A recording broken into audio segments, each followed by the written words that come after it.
Hi hello అందరూ ఎలా ఉన్నారు? బాగున్నారు? మన ముచ్చట్లు ఛానల్ స్వాగతం అండి. ఈ వీడియో వచ్చేసి ఉన్మత్త భైరవుడు వారాహిమాత క్షేత్రపాలకుడు అండి.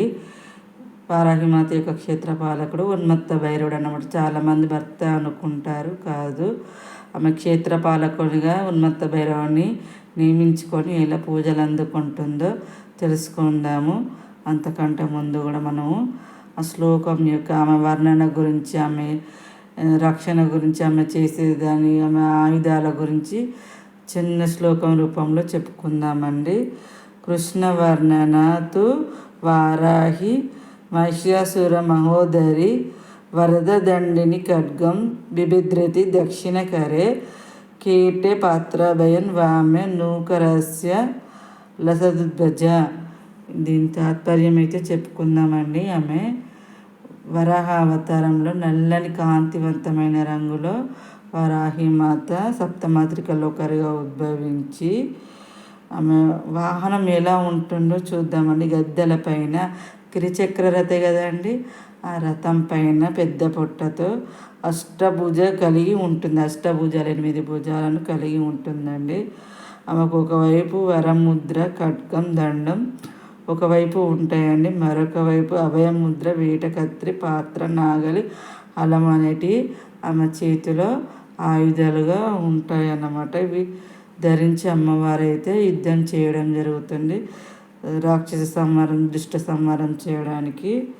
అందుకే మనం చాలామంది రైతులు మంచి నాగలి, హలము ఇలాగ కలిసి పాత్రను కలిగి ఉంటుంది కాబట్టి చాలామంది రైతులు మనం పూజించడం వలన పంటను సంరక్షిస్తుంది, అదే చీడపీడల నుండి రక్షిస్తుంది. మేము ఎట్లాగూ సైన్యాధ్యక్షురాలు అన్ని రక్షణలు ఇస్తుంది కాబట్టి రైతులు ఏమైతే చాలా ఎక్కువగా వేడుకుంటారన్నమాట, మొక్కుకుంటారు, కొలుచుకుంటారు.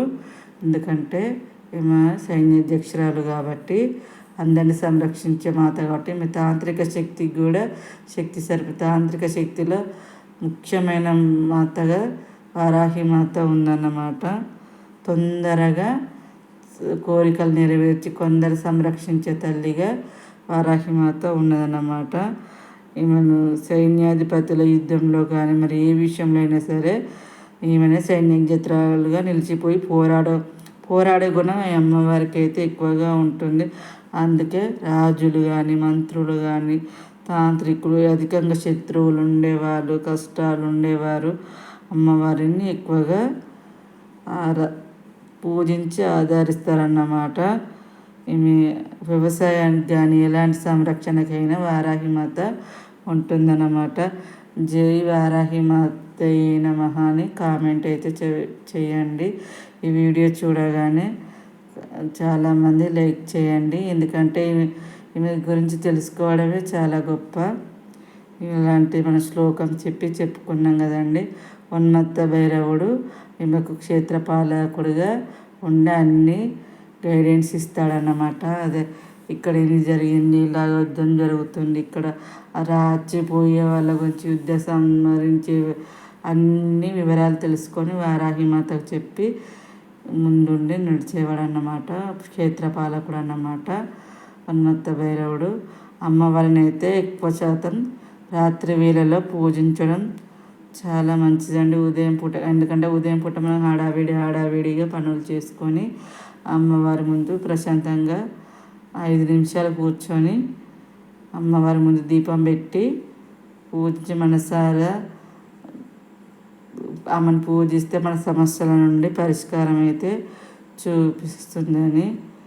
అలాగే వారాహి నమః అని రోజుకు 11 సార్లు కానీ, 21 సార్లు కానీ, 108 సార్లు కానీ కొలుచుకుంటే సరిపోతుందండి. Thank you so much. మరొక వీడియోతో మళ్ళీ కలుద్దాం.